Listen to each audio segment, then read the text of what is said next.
여러분 안녕하십니까? 시사토론텐 김기중입니다. 민선 7기 지방정부가 출범한 지 100일이 지났습니다. 광주와 전남 모두 지난 7월 새 시장과 도지사가 취임하면서 기대를 모았는데요. 지난 100일 동안 광주와 전남에는 어떤 변화가 있었을까요? 시사토론텐은 민선 7기 출범 100일을 맞아 광주시장과 전남도지사 초청 특집 토론을 마련했습니다. 오늘은 그 첫 번째 순서로 이용섭 광주시장과 함께 하겠습니다. 지난 100일 동안 이용섭 광주시장이 추진해온 정책을 중심으로 어떤 성과가 있었는지 이야기 나눠보도록 하겠습니다. 오늘 방송은 KBS 모바일 어플리케이션 마이케이를 통해서도 보실 수 있습니다. 실시간 채팅창에 여러분의 의견을 남길 수 있고 많은 관심과 참여를 바랍니다. 그럼 먼저 함께 해주실 분들 소개하겠습니다. 이용섭 광주광역시장 나오셨습니다. 안녕하십니까, 이용섭입니다. 네, 이용섭 시장과 함께 토론해 주실 분들입니다. 광주경실련의 고영삼 사무처장 나오셨습니다. 반갑습니다. 광주경실련 고영삼입니다. 네, 다음으로 참여자치 21회 박재만 사무처장 나오셨습니다. 네, 안녕하세요. 네, 민선 7기 광주시가 출범한 지 이제 100일이 지났습니다. 이용섭 시장께서 누구보다 바쁜 100일을 보내셨을 텐데요. 소회 한 말씀 해주시죠. 정의롭고 풍요로운 광주 시대를 열기 위해서 쉼없이 달려온 가슴 벅찬 100일이었습니다. 저는 짧은 기간이었지만 성과도 작지 않았다, 이렇게 평가를 합니다.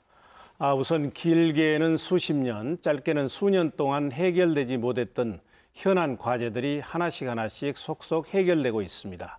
예를 들면 군공항 이전 문제, 13년 동안 표류되었던 어등산 관광단지 조성 사업, 그리고 강주역, 그리고 송정역 개발 문제, 이런 문제들이 해결되고 있습니다. 그리고 무엇보다도 중요한 것이 일자리 창출입니다. 지난 100일 동안 시정을 일자리 중심으로 완전 개편했습니다. 시장 직속으로 일자리위원회가 만들어졌고 앞으로 4년 동안 일자리 정책의 나침판이 될 일자리 정책 4년 로드맵도 만들어졌습니다. 그리고 중요한 정책을 결정할 때는 일자리를 따지는 고용영향평가 제도도 도입을 했습니다. 그리고 세 번째는 광주는 변해야 합니다. 혁신돼야 합니다. 그래서 시정을 혁신 시스템을 전반적으로 구축했습니다. 인사혁신도 했고 조직혁신도 했고 문화도 바꿔가고 있습니다. 저는 이러한 성과들은 시민들이 저를 믿고 도와주셨기 때문에 가능했다고 생각을 하고 이 자리를 빌어서 다시 한번 감사의 말씀을 드립니다. 네. 결론적으로 얘기하면 지난 100일은 궤도를 이탈한 광주시정을 정상 궤도로 안착시킨 기간이었고 이전 이러한 시스템과 인프라를 바탕으로 해서 나머지 4년은 정의롭고 풍요로운 광주를 만드는 일에 속도를 내겠습니다. 네, 이제 시정을 잘 안착시켰다라고 이제 자평을 해주셨는데 일자리를 많이 강조하셨고 시장님의 또 취임 뒤 첫 번째 결제가 바로 일자리에 관한 내용이었죠. 그런데 정작 지금 광주형 일자리는 무산되는 거 아니냐 뭐 이런 우려가 나오고 있습니다. 광주형 일자리 왜 지금 제대로 잘 안 되고 있는 건지요? 광주형 일자리가 지금 어려움을 겪고 있습니다. 근데 이제 그 전에 제가 말씀드리고 싶은 것은 왜 일자리를 시정의 최우선 과제로 뒀느냐? 그것은 좋은 일자리 창출만이 광주가 직면하고 있는 저성장 문제, 양극화 문제, 인구 순유출, 시민들의 삶의 질, 이런 구조적인 문제를 해결할 수 있기 때문입니다. 그런데 이 광주형 일자리가 성공하기 위해서는 저는 두 단계를 뛰어넘어야 된다고 생각을 합니다. 우선 첫 번째는 이것은 노사 민정 대타협을 전제로 한 거기 때문에 노동계가 적극적으로 참여를 해줘야 됩니다. 근데 시민 여러분께서 너무나 잘 알고 계시는 것처럼 지금 노동계가 노사민정 협의체에 참여를 거부하고 있습니다. 이것 때문에 많은 어려움을 겪고 있고요.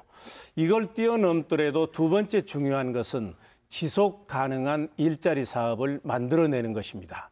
그러니까 현대자동차가 투자를 해서 이제 완성차가 생산이 되는데 이게 팔리지가 않는다든지 팔리기는 하지만은 이게 손해가 난다든지 이렇게 되면 이 사업은 성공할 수가 없습니다.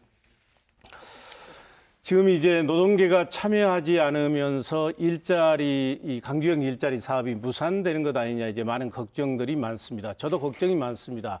군산이나 이런 다른 지역에서 유치하기 위해서 지금 많은 노력을 하고 있고 또 현대차도 이 차종을 개발하기 위해서 많은 투자를 그동안 했습니다. 네. 그렇기 때문에 이렇게 무작정 시간이 가게 되면 많은 손실이 나오기 때문에 무작정 기다리기도 어려운 것이죠. 네. 지금 그러면 예.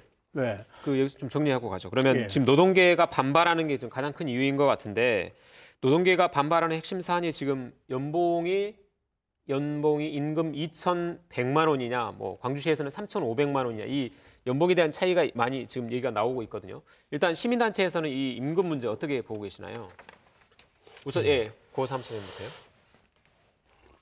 광주시가 추진하고 있는 광주형 일자리 사업은 노사민정 대타협으로 출발이 되었습니다.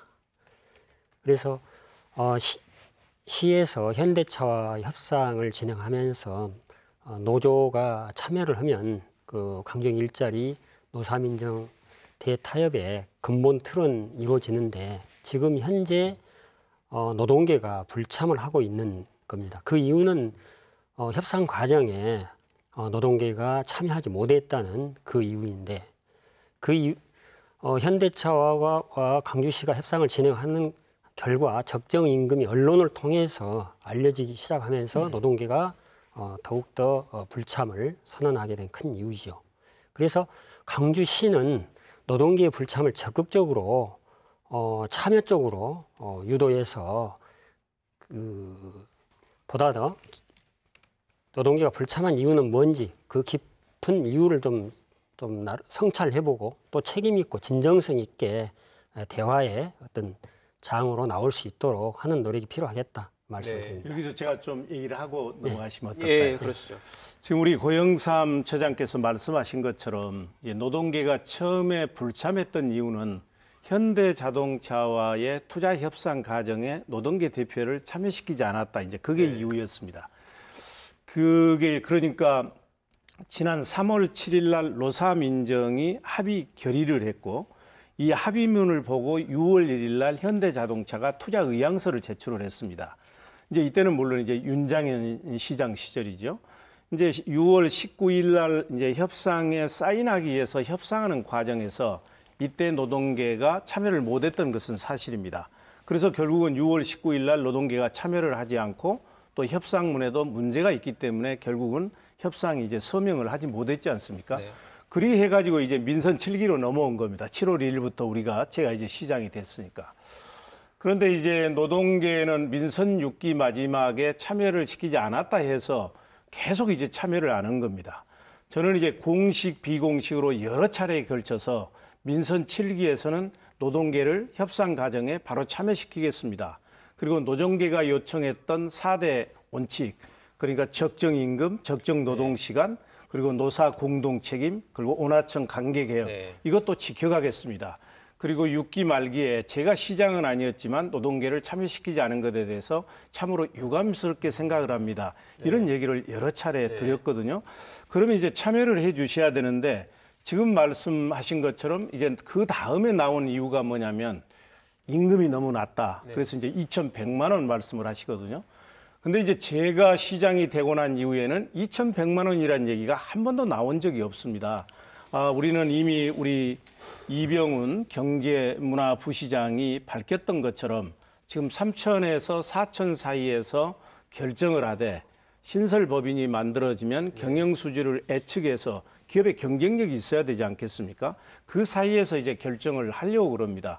그렇다면 만약 임금 때문에 노조가 들어오지 않는다면 시에서 그런 발표를 했으면 이제 그 임금 수준을 가지고 논의를 하면 됩니다. 그리고 임금 수준도 현대자동차 협상할 때 노조 대표가 참여해서 같이 얘기를 나누면 되는데 지금 들어오지 않고 있어서 저는 참으로 답답하고요. 우리 광주시가 나름대로 또 이제 잘 이렇게 하지 못한 책임도 있을 겁니다. 그래서 더 낮은 자세로 더 겸손한 마음으로 어떻게든지 노동계를 모시고 이 문제를 해결하기 위해서 저희 나름대로 많은 노력을 하고 있다는 말씀을 드리겠습니다. 그러니까 그 현대차와의 협상에서 노동계를 배제하지도 않는다, 참여시키겠다. 그렇습니다. 그다음에 임금과 관련해서 이거 민선 6기 때 얘기인 거고 2,100만 원. 그렇습니다. 지금 민선 7기에서는 3천에서 4천 사이를 제시하고 있는 상황이다. 예. 그러면 이 노동계를 설득하기 위해서 하실 만큼 한 것 같은데 지금 여기서 더 어떻게 해서 지금 노동계를 끌어낼 수 있는 방법이 있는 건가요? 뾰족한 수가 있는 건지. 저는 이제 신뢰의 문제라고 생각을 합니다. 새로운 시장의 진정성을 믿고 노조들이 참여해 주기를 바라고요. 또 하나 중요한 것은 지금 수많은 강주 시민들이 일자리가 없고 살기가 팍팍해서 강주를 떠나고 있습니다. 지난해만 해도 8,100명이 인구가 순유출됐습니다. 그중에 66%가 젊은 사람들입니다. 저는 이제 노조가 좀 어려움이 있다 하더라도 이 시민들의 아픔을 이해해 줬으면 좋겠고요. 그리고 강주에가 지금 300개가 넘는 자동차 부품 업체들이 있습니다. 이 업체들이 매우 어렵습니다. 이 현대자동차하고 부품 업체가 들어오지 않으면 이 기업들도 오래가기가 어렵습니다. 그래서 지난 3년 내지 4년 동안 노동계가 적극적으로 협조해서 시민들에게 많은 기대와 희망을 주었습니다. 그래서 결자 해지 차원에서 시대적 소명의식을 가지고 참여했으면 좋겠고 강주시는 노조가 참여할 수 있도록 우리가 할 수 있는 모든 노력을 다 할 것입니다. 하여튼 참여할 수 있도록 모든 노력을 다 하시겠다는 말씀이고요. 예. 우리 참여자치 21에서는 좀 어떻게 다르게 보십니까? 광주형 일자리에 대해서. 예, 저는 그 지역 노동계가 참여를 거부하고 있는 여러 가지 이유가 있는데 아까 시장님도 말씀하셨는데 가장 근본적인 이유는 노동계가 광주시를 신뢰하고 있지 못하다는 것이죠. 아까 시장님도 말씀하셨듯이 광주형 일자리의 핵심 가치가 4가지가 있습니다. 노사 책임 경영, 그리고 적정 임금, 적정 노동 시간, 온화청 관객에서. 근데 지금 광주시에서 추진하고 있는 광주형 일자리가 이 가치를 끝까지 담보하고 있는지 신뢰하지 못하고요. 그리고 노동계가 지난 9월 19일 날 기자회견을 통해서 노동계가 불참한 배경을 광주시의 어떤 소통 부재, 노동계가 요구하는 자료들을 투명하게 제공하지 않고 있다. 물론 이건 민선 6기에 벌어진 일이긴 한데요. 직접적으로는 광주시가 현대차와 무슨 약속을 했는지 노동조합을 인정하느냐고 수차례 물어도 지금까지 한 번도 답이 없다. 이렇게 어떤 그 소통의 문제를 계속 지적을 하고 있거든요. 아까도 말씀하셨듯이 광주형 일자리는 그러니까 노동계의 참여 없이는 성사될 수가 없습니다. 그래서 시장님이 지금까지 그렇게 노력하셨지만 민선 7기 새롭게 계속해서 노동계를 설득하고 또 그쪽에서 요구하는 자료들을 투명하게 제공하는 것이 우선 필요하지 않을까 생각합니다. 하여튼 노동계도 그러니까 기존 노동계가 참여하지 않더라도 뭐 일자리를 잃는 건 아니고 또 그렇죠. 현대자동차 입장에서도 지금 자동차 공장이 많은 상황에 더 이상 자동차 공장을 추가로 더 지어야 될 급박한 이유가 없는 상황이잖아요. 그래서 이 중재를 하는 게 정말 쉽지 않아 보이는데요. 무산될 것에 대비한 혹시 대안이 있으신지요? 그래서 지금은 진정성을 가지고 더욱 겸손하게 더욱 낮은 자세로 노조를 설득시키고 신뢰를 주면서 가는 방법 외에는 다른 방법을 찾기가 어렵고요. 저는 어렵고 힘들더라도 반드시 이것은 성공시켜야 된다. 그렇지 않으면 지금 강주형 일자리라고 하는 게 꼭 자동차 산업에서만 만들어지는 것은 아닙니다. 이번에 우리가 자동차 산업에서 강주형 일자리를 성공시키면 다른 산업으로 또 다른 지역으로 확산시키게 되면 문재인 정부의 일자리 정책 성공에도 뒷받침을 할 수가 있는데 만약에 강주에서 이번에 이 자동차 강주형 일자리 사업을 성공시키지 못하면 다른 산업에서 성공시킬 수가 없습니다. 그리고 다른 기업들이 강주에 투자하지도 않습니다. 그래서 어떠한 희생이 있다 하더라도 저는 꼭 성공시켜야 된다고 생각을 하고요. 그러나 여하튼 우리 노조가 계속해서 안 들어오면 끝까지 안 들어오면 어떻게 하겠느냐. 들어오도록 해야죠. 그리고 지금 대한상의 그리고 5대 구청장 그리고 뭐 여러 군데 지금 참여하도록 뭐 실업계 고등학교 교장 선생님들 그리고 대학생 학생회장들이 막 성명서를 발표하고 있지 않습니까? 이거는 너무나 이제 강주 경제가 어렵고 절실하기 때문에 지금 호소하고 있는 것이기 때문에 들어오시리라고 생각을 합니다만 만약 안 들어온다면 이걸 무산시킬 수는 없지 않습니까? 또 다른 지역으로 가는 것을 방치할 수도 없지 않습니까? 그럴 때는 여하튼 강주 시민들과 함께 뭔가 중대한 결정을 해야 되겠죠. 예. 좋은 해법이 나오길 바라고요. 그리고 오늘부터 지금 도시철도 2호선에 대한 설문조사가 시작됐다 이런 언론 보도가 나오고 있던데 도시철도 2호선 건설하느냐 마느냐 굉장히 중대한 기로에 서 있습니다. 이 도시철도 2호선 지금 어떻게 지금 진행되고 있는 거죠? 설문조사가 끝나고 어떻게 되는 거죠? 공론화가 진행되는 겁니까? 이제 실은 이 도시철도 2호선은 잘 아시는 것처럼 전임 시장 시절 그러니까 16년 동안이나 논쟁을 해왔던 겁니다. 2000년대 초반부터. 그러니까 제가 이게 공론화한다고 그랬을 때 많은 시민들이 저에게 아니 16년 동안이나 논쟁해 왔는데 무슨 또 추가 논쟁이냐 공론화냐 시민들이 많이 피로해했습니다. 이용섭이 그렇게 안 봤는데 결단력도 부족하고 이건 뭐 책임 회피하려고 하는 거 아니냐 이런 말씀도 하셨습니다. 근데 저는 일관되게 도시철도에 대한 입장을 가지고 있었습니다. 선거 때 후보 시절부터 도시철도 2호선은 필요하다. 다만 재정 적자, 안전성 그리고 이 기술성 문제에 대해서 다양한 이견이 있기 때문에 공론화 과정을 거쳐서 결정하겠습니다 한 게 제 선거 때 이제 제 공약이었습니다. 근데 제가 이번에 공론화 과정을 거치도록 하는 것은 단순히 제 선거 공약을 지킨다는 그보다 훨씬 더 넓은 뜻이 있습니다. 제가 시장이 되고 나서 이제 서울 같은 데서 많은 기업인들을 만나서 강주에 투자해 주십시오 이렇게 말씀을 드리면 그분들이 우리가 듣기에 상당히 거부감 얘기들을 합니다. 강주는 투자하기가 어렵다. 이거는 반대가 많고 그리고 강하고 그래서 저는 이번에 이 도시철도 2호선을 계기로 해서 시민사회단체와 그리고 지방정부가 협치 행정의 성공 모델을 만들어 보자. 소수 의견이라도 수렴해서 그걸 공론화 과정을 거쳐서 다수 시민들이 원하는 결정을 하게 되면 이거는 그야말로 새로운 계기가 마련되는 것이다. 그렇게 해서 이제 공론화위원회를 구성했고요.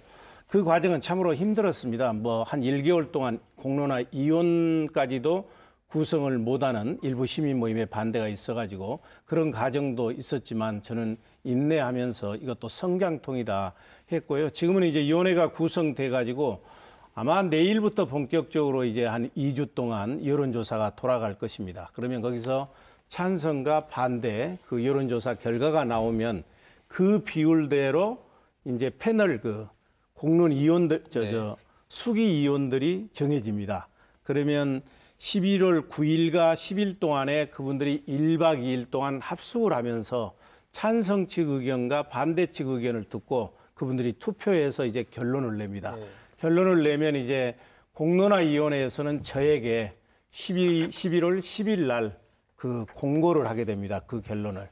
그래서 저는 16년 동안의 논쟁에 11월 10일 날 종지부를 찍는 날이다. 진정한 마침표를 찍는 날이다. 이제 그게 되면 강주에서도 이제 새로운 협치 모델이 만들어지고 정의로운 도시가 사업하기 좋은 도시도 될 수 있다는 것을 보여줄 수 있다. 이렇게 생각하고 지금 기다리고 있습니다. 이 2호선 공론화와 관련해서 이제 광주시와 시민단체 사이에 가장 그 큰 의견 차이를 보였던 부분이 수기형 조사를 해야 된다라고 계속 강조를 하셨고 광주시에서는 아무래도 여론조사를 좀 선호하셨던 것 같은데 지금 진행되고 있는 이 공론화 이게 수기형 조사로 지금 제대로 진행되고 있다고 보시는지요? 그러니까 그 도시철도 2호선을 공론화하기 위해서 이제 찬반 양측으로 공론화 준비위원회를 구성해서 7번의 회의를 했거든요. 그 과정에서 가장 핵심적인 어떤 논쟁 사항이 공론화 방식을 어떻게 할 것이냐, 그리고 공론화 의제를 어떻게 할 것이냐, 그리고 중립적이고 객관적인 공론화위원회를 어떻게 구성할 것이냐. 이것 때문에 참으로 우여곡절이 많았고요. 결국에는 그 시민이 참여하는 수기형 공론화로 결정이 됐고 의제는 지하철을 2호선을 건설할 거냐 말 거냐 찬반으로 그렇게 했고요. 또 그 추천받은 7명의 공론화위원을 구성해서 지금 현재 진행되고 있는 상황입니다. 그러면 이 정도면 충분한 수기형 조사라고 보시는 겁니까? 저는 뭐 일단 기본적인 부분은 다 충족이 됐다고 생각을 하고요.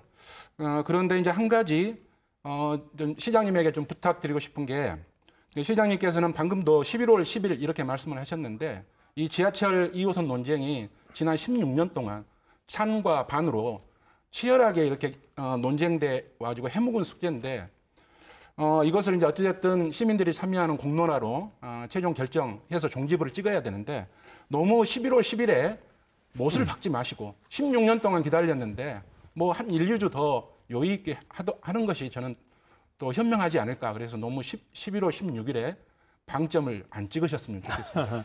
그게 좋은 말씀인데요. 네. 이제 지금 시민단체나 시민 모임이 원하는 것을 다 들어드렸습니다. 그러니까 수기형도 채택을 했고 공론위원들도 시에서 전혀 관여를 안 했습니다. 제가 딱 한 가지 조건 다는 게 찬바람 불기 전에 결정해 주십시오. 그거는 왜 그러냐? 시민들이 피곤해 있습니다. 그리고 오래 끈다고 해서 좋은 결론이 나오는 게 아닙니다. 이 문제를 그대로 오랫동안 방치하게 되면 지역사회의 분열과 갈등이 심화되기 때문에 바람직하지 않다고 봅니다. 그리고 최영태 위원장도 11월 10일까지면 충분히 할 수 있다 했고, 그리고 우리 존경하는 박재만 처장께서도 시민단체 협의회 대표로 그 안에 이제 동의를 해서 지금 이 공론화위원회가 운영되고 있거든요. 그래서 저는 11월 10일은 시민들께 약속한 것이기 때문에 지켜져야 된다고 생각을 합니다. 그러면 저기 시민단체에서는 의제 설정을 예. 지하철에 대한 찬성과 반대냐, 지하철을 건설하는데 건설 방식에 대한 논의를 하는 거냐, 이 결정과 관련해서 지금 찬성과 반대로 했는데 여기에 대해서는 만족을 하시는 건가요? 그 의제를 어떻게 할 것이냐 그 부분에 대해서는 이제 광주시 찬성하는 입장에서는 건설 방식을 어떻게 할 것인지 거기에 좀 포커스가 있었고요. 반대하는 시민 모임 입장에서는 지하철 자체 2호선 자체를 건설할 것인지 말 것인지, 건설하지 않는다면 어떤 다른 대안교통을 찾을 것인지 이런 부분이었는데 지금 최종적으로 의제는 지하철 2호선을 단순 명쾌하게 건설할 것인지 말 것인지로 정해졌죠. 네. 그렇다면 시장님 이 11월 10일에 예. 혹은 뭐 거기서 뭐 며칠 더 늦어지더라도 어쨌든 이 결론이 공론화의 결과가 나오면 만약에 찬성으로 되면 지하철을 오래 착공하는지 반대로 나오면 지하철 건설은 아예 포기하는 것인지 그 결정이 나온 이후에는 어떻게 하시는 겁니까? 지금 이제 많은 분들이 시장이 중립을 지켜라 이렇게 요구하기 때문에 어떠한 결론이 나왔을 때 그에 따라서 어떻게 하겠다 하는 것을 지금 얘기하는 것은 별로 바람직스럽지는 않는 것 같습니다.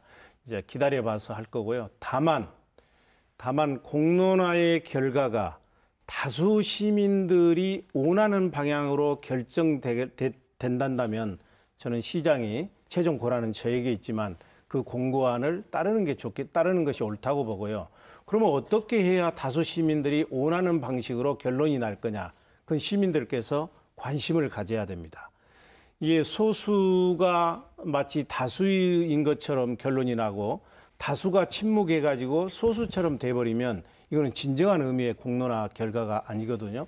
그렇기 때문에 내일부터 돌아가는 여론조사에 시민들께서 적극적으로 참여해서 시민들이 가지고 있는 생각을 여론조사에 반영해 주시는 게 저는 좋겠다 이런 생각을 가지고 있습니다. 혹시 그럼 공론화 과정에 그 시장께서 독일 뮌헨과 헝가리 부다페스트를 직접 다녀온 이런 경험들도 어떤 시민 그 패널들에게 알리는 그런 과정들이 좀 있나요? 없습니다. 지금 이제 저는 제가 만약 그렇게 되면 이거는 시장이 중립성을 깨뜨렸다 해서 또 여러 가지 얘기가 있을 것입니다. 이제 공론화하는 것도 중요하지만 공론 결과가 나왔을 때 공직사회나 시민단체가 이걸 따라줘야 됩니다. 만약 공론 결과가 나왔는데도 내 뜻과 다르다 해서 시민 모임이나 공무원 조직에서 반대하게 되면 이 공론화위원회는 이 공론 절차를 거칠 필요가 없다고 생각을 하고요. 제가 이제 그 바쁜 틈을 이용해서 헝가리 부다페스트와 독일 뮌헨을 갔던 것은 제가 이제 오랫동안 공직 생활을 했지 않습니까? 그 결과 제가 얻은 교훈은 뭐냐? 백문이 불여일견이다. 100번 듣는 것보다도 현장에 가서 한번 보는 게 낫고 현장에 해법이 있다 해서 다녀왔고요. 실제 이제 뮌헨 같은 데는 독일이지 않습니까? 우리 강주보다 인구도 적습니다. 한 140만. 면적도 우리보다 적은데도 아주 이 도시 지하철이 촘촘하게 깔려 있습니다. 물론 그 위에 이제 트램도 있고 버스도 있고 지하철의 수송 분담률이 한 56%나 되고요. 헝가리 부다페스트는 우리가 건설하려고 하는 저심도 지하철을 건설했는데 그걸 언제 건설했냐? 지금부터 120년 전인 1896년에 건설을 했습니다. 그때 헝가리 건설에 이제 1000년이 되는 해라고 그래요. 근데 지금 120년이지만 그 오래전에 전기 저심도 지하철을 건설했지만 지금까지 큰 사고 없이 운영하고 있다 하는 것을 보고왔죠. 저심도 지하철에 대해서 말씀해 주신 거 아니에요? 뭐 혹시 트램을 타보셨다면 트램에 대한 얘기도 좀 해주시죠. 그러면.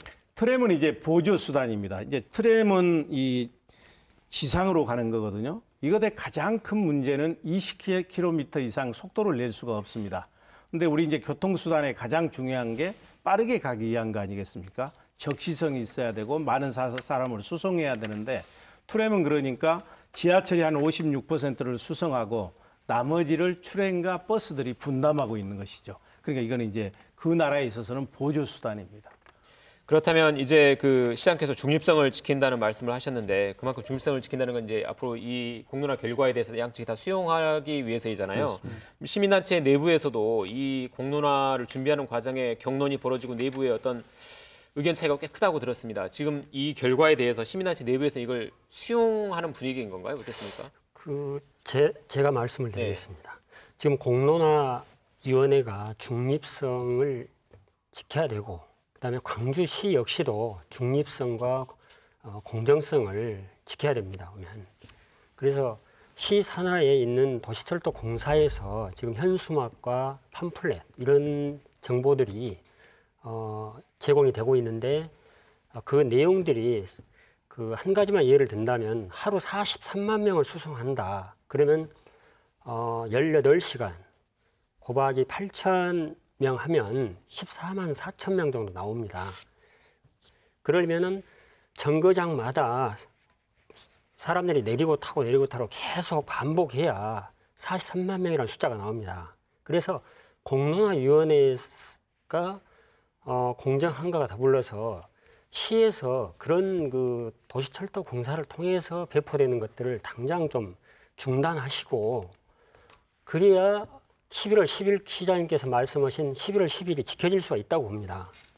그렇게 기울어진 운동장에서 경기하는 것처럼 그 진행이 된다면 그 시민 반대 모임이 원하는 쪽이 아니면 또 문제가 생길 것이고 또 시민 반대 모임에서도 어떤 허황된 정보를 제공해서 또 찬성하는 입장에서 그걸 또 받아들이지 않으면 시민과 시민 사이에 또 갈등이 또 새롭게 전개될 수도 있고 그러기 때문에 시가 마지막으로 중재 역할을 확실히 해서 이런 불공정한 올바르지 않은 정보들이 나타나지 않도록 하시면 좋겠고 또 저희가 이 자리에서 말씀을 드리면 시장님께서는 그런 도시철도 공사를 통해서 홍보물이 제작되는 그런 책임자들을 조금 좀 벌을 좀 주셔서 그런 일이 좀 생기지 않도록 하는 부분도 말씀드리고 싶습니다. 혹시 그러면 이 홍보물이나 이 현수막 이런 거 내걸 수 있는 개수랄지 뭐 이런 것들이 좀 공정하게 좀 이렇게 좀 나눠서 하면 좋을 것 같은데 이런 한쪽으로 기울어지지 않도록 할 수 있는 그런 어떤 제재 수단도 있나요?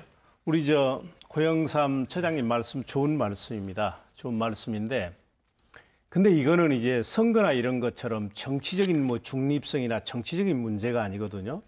이제 한 16년 동안 강주시는 줄기차게 지하철을 건설하겠습니다. 그러니까 시민단체는 아니다. 이거는 재정 적자가 많고 문제가 많으니까 건설하지 말라. 그래서 양측의 동의하에 이제 공론화를 하는 거거든요. 그러면 이거는 공무원이냐 아니냐 그런 문제가 아니고 찬성층과 반대측이 있는 겁니다. 그럼 공론화의 목적이 뭐냐? 그것은 시민들에게 충분한 정보를 줘서 시민들이 정확한 정보를 바탕으로 해서 자기 의견을 표출하도록 하는 거거든요. 저는 물론 당연히 중립입니다. 그리고 이걸 진행하고 있는 시민권익위원회도 시민소통기획관실도 엄정하게 중립을 지킬 겁니다. 근데 아시는 것처럼 이제 이렇게 우리가 동네를 돌아다 보면 이제 시민 모임에서 붙인 플랜카드 같은 거 있잖아요. 덜렁 뭐 두량에 2조를 쏟아붓냐. 재정 적자로 뭐 강주시가 마치 망할 것처럼 이렇게 얘기를 하잖아요. 그러면 이쪽은 공무원이 찬성한가라 해서 이런 걸 아무것도 안 붙이면 시민들이 정확한 정보를 알 수가 없습니다. 그렇기 때문에 저는 이제 당연히 중립을 지키지만 찬성하는 쪽에서도 정확한 정보를 제공하고 반대하는 쪽에서도 정확한 정보를 제공하고 그래가지고 시민들이 정확하게 판단하게 하는 게 좋고요. 다만 지금 말씀하신 것처럼 이게 경쟁이 되다 보니까 실은 다 이게 불법 현수막입니다. 저는 그래서 시민 모임도 이걸 현수막 걷어내고 그리고 이 찬성 측에서 거는 현수막도 걷어내고 그래서 그냥 그러지 않았으면 좋겠어요. 아마 제가 듣기로는 내일부터 그래서 5개 구청에서 이런 불법 현수막 다 걷어내는 것으로 알고 있는데 그렇게 격하게 가지 않았으면 좋겠고요. 이제 저쪽에서 달랑 뭐 두 차량에 뭐 2조나 쏟아붓냐 하니까 이제 이쪽에서는 무슨 소리냐 이게 4분 간격으로 가기 때문에 이게 43만 명까지 최대 나를 수가 있고 이게 버스 1030대에 해당되는 분량을 나를 수 있습니다. 이렇게 또 논리가 나오니까 또 거기에 대해서 또 이렇게 나오고 이런 거거든요. 그렇기 때문에 좀 차분하게 갔으면 좋겠습니다. 자본의 차이, 뭐 인력의 차이 때문에 어느 한쪽은 현수막을 10,000장을 보거나 한쪽은 100장이나 뭐 1,000장밖에 못 보고 이렇게 차이가 크다면 좀 약간 시민들이 봤을 때는 좀 공정하지 않다라고 느낄 수도 있을 것 같고요. 이제 도시철도 2호선 얘기는 여기까지 하고요. 다음은 어등산 관광단지 조성사업 얘기를 좀 해보죠. 이게 도시철도 2호선 못지않게 굉장히 오랫동안 10여 년 넘게 지금 표류하고 있는 사업인데 최근에 우선 협상 대상자가 선정이 됐죠. 어등산에 지금 뭐 호텔이 들어서는 건지 워터파크가 들어서는 건지 일단 사업 계획서를 제출 받으셨으니까 예. 어등산 관광단지 어떻게 조성이 되는 겁니까?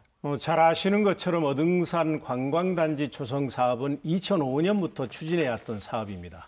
근데 13년 동안 골프장 하나 덜렁 만들어지고 표류해 왔습니다. 그런데 다행스럽게 지난 9월 달에 이제 주식회사 호반이 우선 협상 대상자로 선정이 되면서 이제 사업이 동력을 받게 됐습니다. 그것은 민선 7기에 들어서면서 시민들이 평가단으로 직접 참여를 하고 공정한 룰을 정하고 나름대로 노력한 결과라고 저는 보고요. 그러면 앞으로 어떻게 되느냐? 이제 60일 이내에 주식회사 호반이 사업 계획서를 사업 시행자인 강주도시공사에 제출을 해줘야 됩니다. 그래가지고 이제 그 사업 계획서를 바탕으로 해서 양자가 이제 투자 협약을 제출하게 되고요. 협약을 이제 맺게 되고 그렇게 되면 이제 2023년이면 그야말로 시민의 휴식 공간 그리고 관광 종합단지로 다시 태어나게 됩니다. 휴식 공간이나 관광 단지라고 하는데 구체적으로 뭐가 들어설지 시민들은 궁금할 것 같아요. 예, 이게 이제 한 12만 6,500평 정도 되거든요. 거기에는 우선 숙박 시설이 들어가고 또 휴양 시설이 들어가게 되고 그리고 뭐 골프장은 이미 들어가 있고요. 그리고 상가 시설이 들어갑니다. 근데 이제 그동안 이게 답보 상태에 있었던 것은 이제 기업체 입장에서는 상가 시설이 커야 되지 않겠습니까? 복합 이제 몰 같은 게 들어와야 수익성이 있으니까.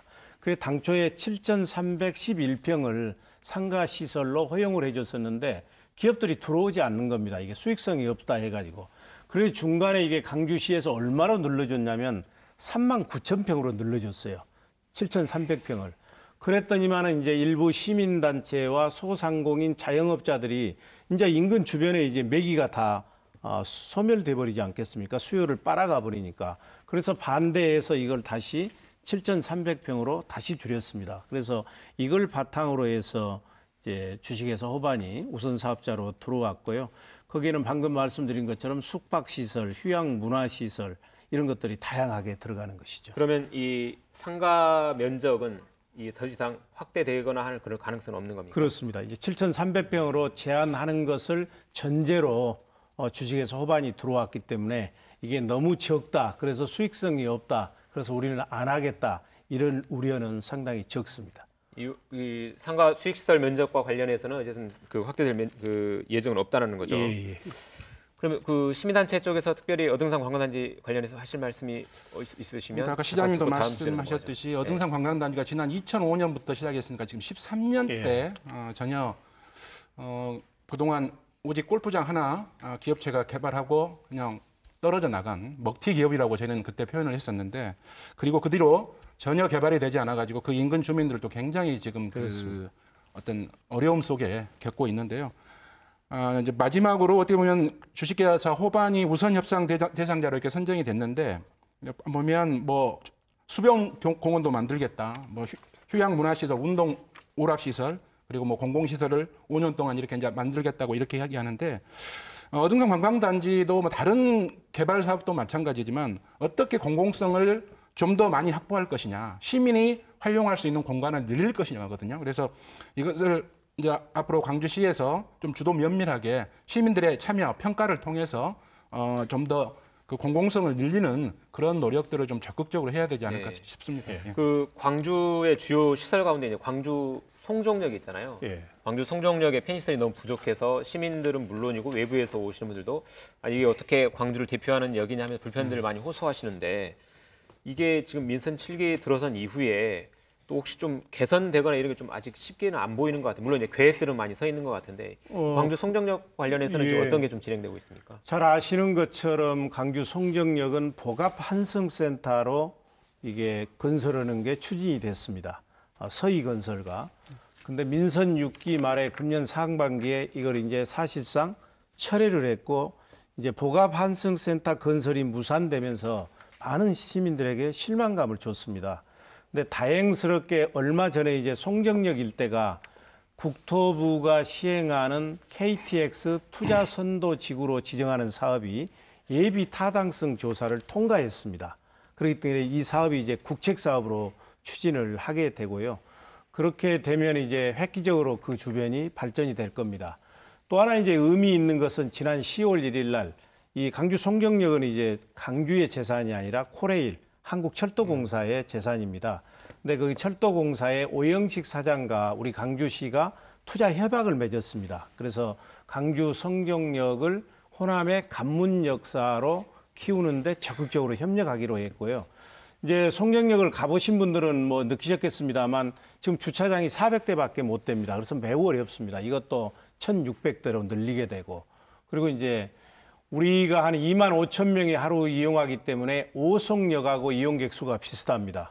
근데 오송역은 가면 궁궐인데 우리는 조그만 초가집입니다. 그래서 청사도 좀 역사도 늘리게 되고, 그리고 저는 가장 중요한 게 송정역에 딱 내리면 예지인들이 와, 여기는 광주구나 하는 강주만의 모습과 분위기, 느낌을 줘야 됩니다. 그래서 이런 부분도 코레일이 적극 협조해 주기로 했기 때문에 기대하셔도 좋습니다. 그럼 청사와 주차장을 늘리는 거 외에 그 주민들이 혹시 바라는 복합 환승센터니까 무슨 쇼핑몰이랄지 이런 상업시설이 복합 들어올 환승센터는 잘 아시는 것처럼 민간 사업자가 하는 겁니다. 그러니까 민간 사업자는 거기다 상가를 지어가지고 그걸 분양을 해가지고 그 수익을 얻는 거거든요. 그러니까 이거는 공공성보다 사업성이 중시됩니다.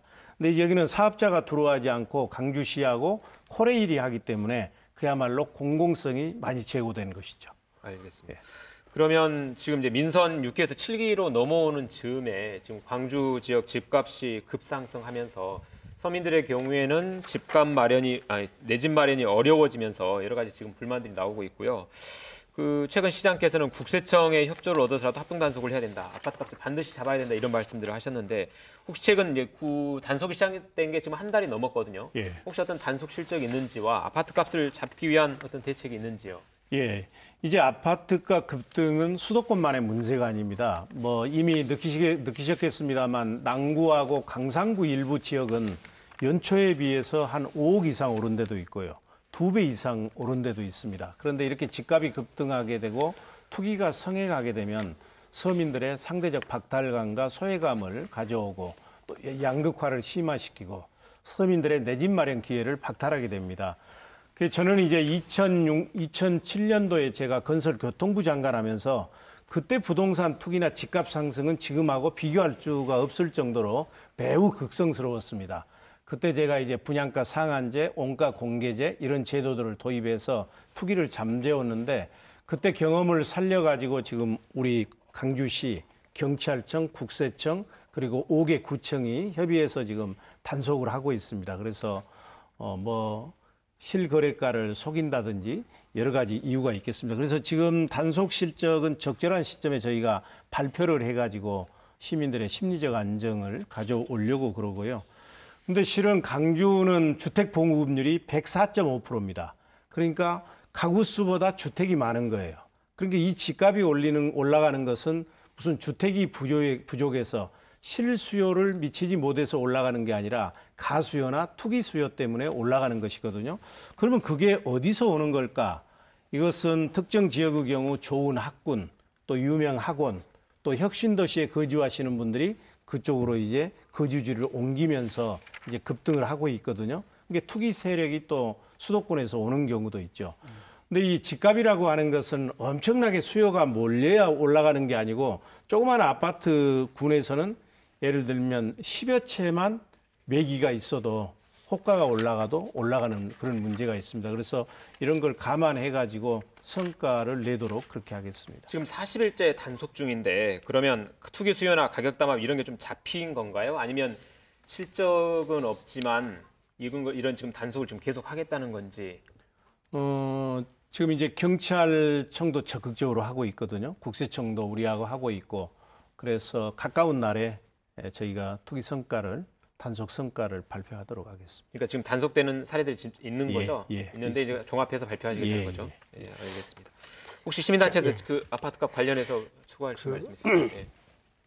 예, 광주의 봉선동과 또 수안지구가 아파트값이 폭등하고 있는 것은 정말 일자리보다도 집값이 안정돼야 되는데 굉장히 우려스러운 정도를 넘어서 너무 큰 걱정입니다. 보면 이 부동산 폭등은 이제 양극화 차이라고도 볼 수 있습니다. 보면 지역 간의 차이 보면 광주에서도 이제 두 지역이 그러하고 또 이제 브랜드 파워의 차이가 있습니다. 보면 그리고 또 최근에 새로 지은 아파트, 오래된 아파트 이렇게 어떤 그 아파트의 건설 시기에 따른 차이 이런 것들이 이제 가격이 차이가 나가지고 광주도 한 평당 대략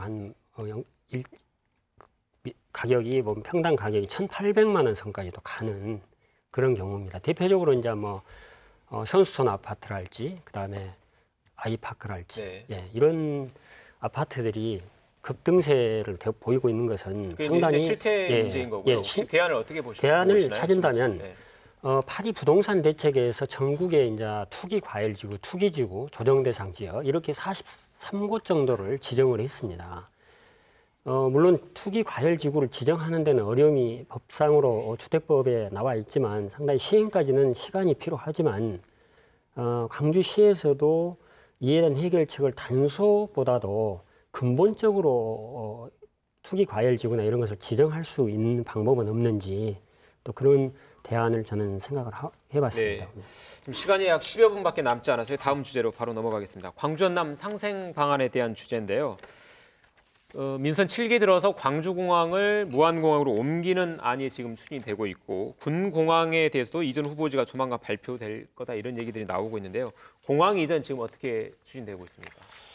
제가 이제 시장이 되고 나서 2021년까지 우리 민간공항을 무안공항으로 통합하겠다 이렇게 발표를 했습니다. 그건 이제 상생하자는 것이죠. 이게 이제 마중물이 돼서 전라남도 김영록 지사도 그런 말씀을 하셨고 그러면 강주에 있는 군공항을 전라남도로 이전하는데 동의하고 하루빨리 이전될 수 있도록 협조하겠다. 이렇게까지 이제 해결의 실마리를 마련을 했습니다.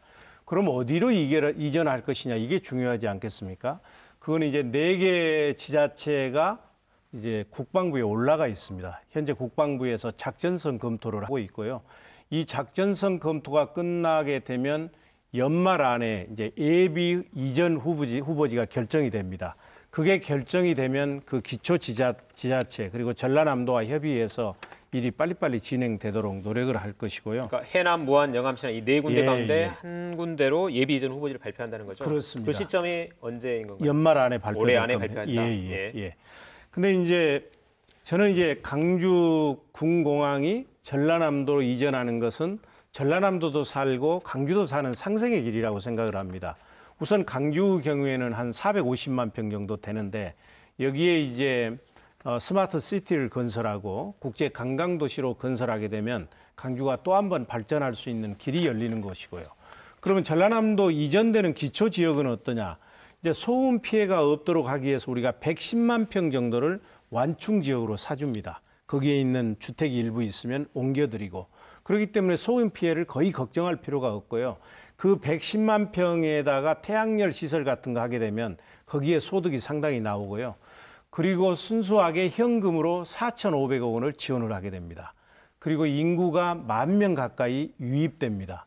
그리고 각종 국책 사업이 지원되기 때문에 그 기초자치단체는 획기적으로 발전할 수 있는 계기가 마련되는 것입니다. 이제 대구가 우리하고 비슷해요. 대구도 이제 대구에 있는 군공항을 경상북도로 옮기게 되는데 대구는 오히려 기초자치단체가 지금 싸움이 붙었어요. 서로 유치하려고. 그러니까 군의하고 의성하고 서로 유치하려고 이렇게 생각을 하고 있거든요. 그래서 그동안 우리는 왜 소음시설인 강주의 군공항을 전남으로 옮기려고 하느냐. 이게 이제 잘못된 다소 의견이 있었는데 이게 바닷가로 옮겨서 이런 장치를 하면 소음 피해는 없으면서 그 지자체는 획기적으로 발전할 수 있기 때문에 강주도 전남도 윈윈할 수 있는 상생의 길이다. 저는 그렇게 생각을 합니다. 근데 정작 이 군공항을 받아야 하는 전남 자치단체에서 이게 과연 찬성할 것이냐, 이 주민 투표를 통과할 것이냐 그게 쉽지 않은 일인데요. 박재만 사무처장님 어떤 이 문제가 있는 건가요? 저는 민선 7기 들어서 아까 시장님이 광주 민간공항을 2002년까지 무항공항으로 통합키로 했다. 2021년까지. 2021년이요. 굉장히 좀 그래서 그걸 계기로 해서 어떤 군공항을 이전하는 어떤 실마리를 마련한 이런 부분은 굉장히 좀 잘한 정책이다라고 생각을 하고요. 사회자님 얘기했듯이 과연 그러면 전남 어느 지역에서 이 군공항을 받을 것인지 가장 우선은 그 자치단체 장에 어떤 투자 의향이 필요한 거고요. 또 그 다음에는 그 주민들이 투표를 해야 되는데 경북같이 그렇게 찬성할 자치단체가 있을지는 모르겠는데요. 아마 제 생각에는 상당한 갈등이 또 있지 않을까 싶습니다. 그래서 과연 그런 부분들을 어떻게 그 갈등을 좀 슬기롭게 해결할 수 있을 것인지 그게 관건이 되지 않을까 싶습니다. 네, 고삼수님. 예. 저는 군공항 이전은 상당히 긍정적으로 봅니다. 예. 전남도하고 광주시가 상생 차원에서 민간공항에 무한공항으로 이전하고 그다음에 그에 따라서 군공항 이전할 수 있는 물꼬를 터준 큰 결과지요. 보면.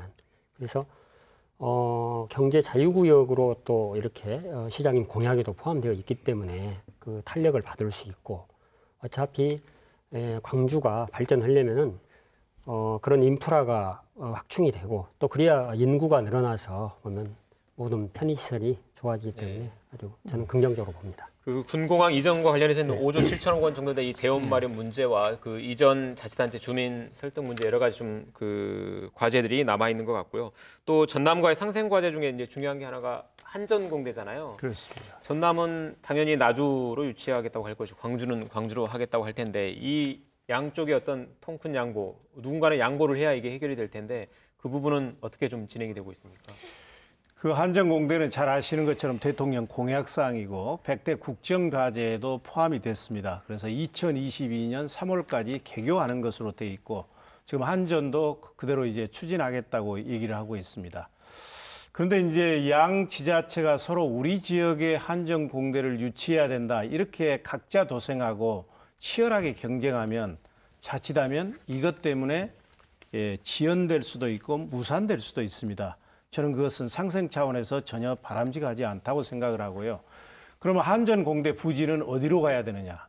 그것은 전남이냐 강주냐 이런 각자 지자체의 이해관계에 사로잡히지 말고 한전공대를 어디에다 두는 게 한전공대가 세계적인 대학으로 발전할 수 있느냐 이 측면에서 결정을 해야 됩니다. 그러면 한전공대가 어떻게 해야 성공하겠습니까? 그거는 얼마나 세계의 석학들을 교수로 모시고 그 교수들을 보고 학생들이 몰려오느냐 이게 중요합니다. 그래서 입지를 결정할 때는 그런 부분도 가만히 돼야 되고요. 진짜 바람직한 것은 한전이 이런 점을 감안해가지고 결정을 해주면 참 좋죠. 그런 기준하에서 결정이 되면 저는 김영록 지사나 저나 시도민들이 따라야 된다고 생각을 합니다. 근데 한전공대도 쉽지 않지 않겠습니까? 그래서 그걸 만약 양 시도에 맡기게 된다면 또 이제 김영록 지사와 제가 지혜를 발휘해야죠. 근데 오늘 그 재밌는 기사가 두 개가 나왔는데요. 하나는 오늘 그 김영록 그 전남지사께서 100일 기자회견을 하시면서 한전공대는 혁신도시 근처, 나주 근처, 전남으로 와야 된다. 이렇게 말씀을 하셨고 또 다른 보도는 이 광주와 전남 두 지자체가 이 한전공대 부지에 대해서 합의를 보지 못할 것이다. 그래서 한전이 자체적으로 부지를 선정하겠다. 뭐 이런 보도가 나왔는데 설립 주체인 한전이 자체적으로 부지를 선정하겠다라고 하면 시장님은 받으실 건가요? 받아야죠. 예. 그런데 이제 한전도 그러니까 한전이 이제 지역 윤제도 육성하고 에너지밸리도 성공시키고 그보다 더 중요한 것은 많은 사람들이 한전이 이런 강주 전남 발전을 위해서 무슨 기부하는 것처럼 얘기를 하는데 한전이 세계적 기업으로 살아가려면 지속하려면 한전공대 같은 것을 만들어 가지고 기술 뒷받침을 받아야 됩니다. 그렇기 때문에 그 한전이 세계적 기업으로 발전해야 된다는 것은 대학이 그걸 이제 한전도 공감하고 있기 때문에 대학의 발전을 위해서 그런 측면에서 결정한다면 저는 받아야 된다고 생각을 합니다. 저희 이제 토론할 수 있는 시간이 약 이제 2분 정도밖에 남지 않았는데요. 그 남은 기간 인선 7기 이용섭 시장께 바라는 점을 3초씩 말씀해 주시고 마무리 발언하는 걸로 토론을 마무리하겠습니다. 먼저 고 사무처장님부터 간단히 말씀해 주시죠. 그 도시철도 2호선 공론화위원회가 공정하고 중립적으로 운영될 수 있도록 그 시장님께 협조해 주시고, 그다음 민선 7기 정의롭고 풍요로운 광주 슬로건 이루시기 바랍니다. 네, 감사합니다. 박재만 사무총장님. 저는 인사는 만사이지만 잘못하면 망사가 될 수 있습니다. 그래서 근데 인사 문제는 항상 일반직 공무원보다는 산하기관장, 그다음에 정무직, 개방직 인사에서 탈이 생기거든요. 문제는 시장님께서 측근, 정실, 보훈 또는 마이웨이 인사를 하기 때문에 항상 비판을 많이 받습니다. 그리고 벌써 광주시 산하기관 또 개방직 지금 인사 채용이 되고 있는데 뭐 측근이다, 또 올드보이의 귀환이다, 이런 어떤 부정적 평가가 벌써 나오고 있거든요. 제가 시장님에게 좀 말씀드리고 싶은 것은 정말 내 사람이 아니더라도 깨끗하고 능력이 있으면 과감하게 기용하는 그런 인사 행정을 펼치면 민선 7기는 순항할 것이다, 이렇게 생각합니다. 그 인사 문제에 대해서는 100% 동의하고, 오늘 이제 도시공사 노경수 사장이 청문회를 무난하게 통과해서 임명이 됐습니다. 존경하는 강주 시민 여러분, 저는 그동안 여러 차례에 걸쳐서 강주를 대한민국의 중심으로, 대한민국의 미래로 우뚝 세우겠습니다. 강주를 떠나는 강주에서 돌아오는 강주, 찾아오는 강주로 만들겠습니다. 이렇게 약속을 했습니다. 저를 맡고 기다려 주시면 반드시 성과를 내도록 하겠습니다. 시민의 삶을 바꾸는 일자리 경제시장이 되겠습니다. 그렇게 해서 시민들로부터 우리 시장이라는 그런 얘기를 듣고 싶습니다. 최선을 다하겠습니다. 네, 오늘 이용섭 광주시장과 패널 두 분 모두 고생하셨습니다. 고맙습니다. 예, 감사합니다. 네.